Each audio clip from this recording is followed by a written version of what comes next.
Have you ever tried to wear makeup and ended up looking like this? This was me 5 years ago, before I understood how the makeup industry has let us brown skinned people down. Because even if you get the right foundation shade, it still ends up looking ashy. So, just like a lot of brown people, I almost gave up on makeup. This is part 2 of my Brown Skin 101 series. I try out different makeup and skincare for brown skin to see if it actually works so that you don't have to. Leave a comment down below to let me know if you like this video and if you're looking to see more videos like these. So hit the subscribe button to be in the loop and do not miss out on any videos if you're a brown skin person.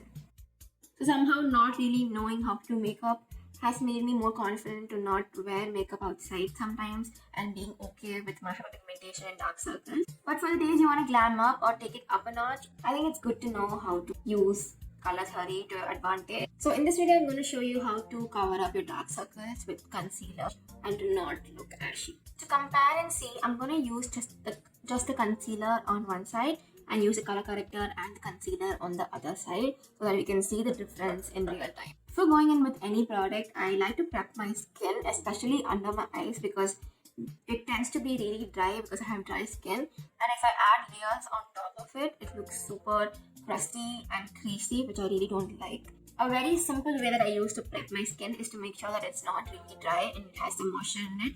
So I use a toner. Here I'm using the Just Herbs Rose Water Toner. This is one of my favorite toners.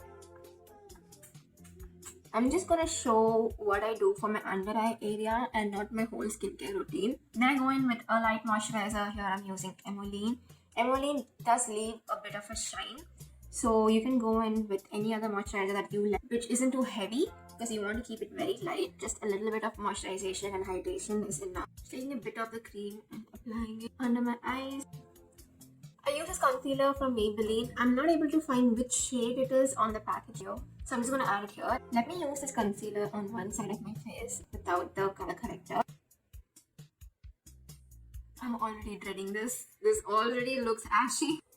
Thinking about how the makeup industry has let down brown girls. This shade is a bit light for my skin, and that's why I'm using it as a concealer. Concealers are supposed to be a bit lighter than your skin tone, so that because you're using it under your eyes, and it's better to make it pop than using your normal skin tone without any color correction. This is how the concealer looks. When you buy it, you might think it's going to match perfectly well with your skin, but this is how it ends up looking. So this is why undertones and color theory really matter. So to avoid looking like this, you need to use a color that cancels out your hyperpigmentation and makes your concealer pop out. I have warm undertone and brown skin. So this is the color corrector that I use. It's the orange color corrector LA Girl Pro Conceal. Depending on your undertone and on your skin tone, you can find your ideal color corrector and use this in your makeup routine. Now you just need to go in with it before you go in with your concealer.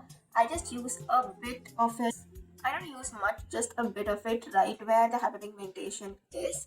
I take a brush, or you can use your finger to just blend it in right where the hyperpigmentation areas are. Because when I was new to this, I used to use a lot of color corrector, and even though I use concealer on top of it, at the end of the day it will look orange, and it was not the best makeup look to walk around with. I let the brown color corrector sit for a bit on my skin before going in with my concealer, because when it's still a bit wet, the concealer mixes in with the color corrector, making it look orange. So when I let it sit and oxidize a bit and go in with my concealer after that, they both don't really mix and it acts like two different layers. So I've given it a minute or so, and I'm gonna go in with my concealer now. I don't use the brush to mix in my concealer. The brush has already been used for the orange color corrector. So I end up using two different brushes or two different fingers to mix these both pigments in. You should not drag your concealer after you place it on your under eyes, because again it might end up mixing with the color corrector underneath. So I just pat it in and use my finger to pat it in on top of it. This is how the side with the color corrector looks, and this is how the side without the color corrector looks. When I conceal my dark circles, I don't really go in with a lot of concealer and color corrector because I still want it to look natural and not really cakey. So you can see a bit of the darkness here because that looks more realistic, like there's a shadow underneath your eye. But this does not look as ashy as this one, and that's what makes all the difference.